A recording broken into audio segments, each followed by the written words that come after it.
أقبلت زواجها قبلت زواجها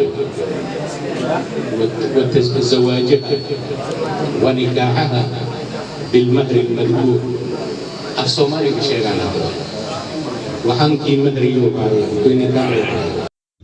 السلام الله عليكم ورحمة الله وبركاته. صاحب بيال halkani waa channelkayga goobta media.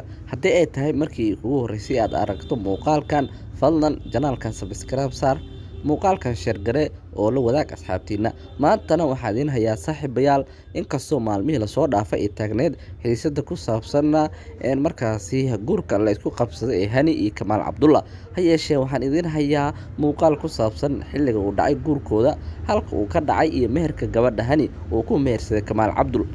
guurkan ayaa waxa uu ka dhacay degmada Afgooye oo ka tirsan gobolka Shabeellaha Hoose kadib safar degdeg ah uu Kamaal Cabdulla halkaas ku tagay isagoo ka yimid wadanka Turkiga. waxaana markaasi goobta xafladda meherka ku sugnaa saaxiibadiis ehelada Kamaal Cabdulla iyo waliba ehelada Hani Muumin. saaxiibadiisa gaarka ah iyo asxaabta reer Afgooye ee sida weyn u yaqaanay Kamaal Cabdulla ayaa sidoo kale ku sugnaa goobta. munaasabada meherka oo muuqaal kooban oo aan ka helay oo gaar ah ayaa muujinaya in meherka Hani oo Kamaal Cabdulla ku mehersaday uu gaarayo 50,000 oo doolarka Mareykanka. waxa uuna guurkan dhacay muddo hadda laga joogo 3 bilood ka hor. xilliga guurka uu dhacay saaxiibadiis ehelada labada qoys iyo Kamaal Cabdulla intaba waa ay ku faraxsanayeen guurkooda sida uu dhacayo. ha yeeshee hadda waxa ay ka qaadeen qoomamo iyo ciil kadib markii baraha bulshada aad loogu fadeexeeyay.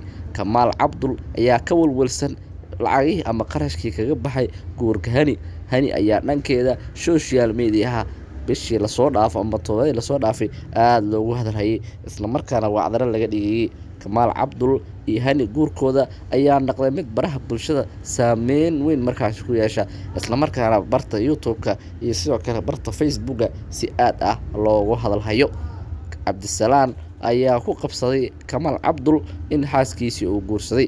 ha yeeshee Hani ayaa dhankeeda sheegtay in wax guur ah aysan kala dhaxaynin ninka la yiraahdo Cabdisalaan balse kaliya ay is yaqaanaan.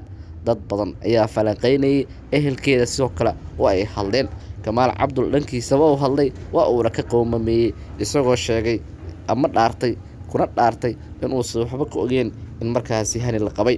intaasoo idil waxay keentay in anagu aan si gaar ah u helno baadigoobna u galno guurka rasmiga ah xilliga uu dhacay meherka garaam ama inta meherkeeda waa Hani.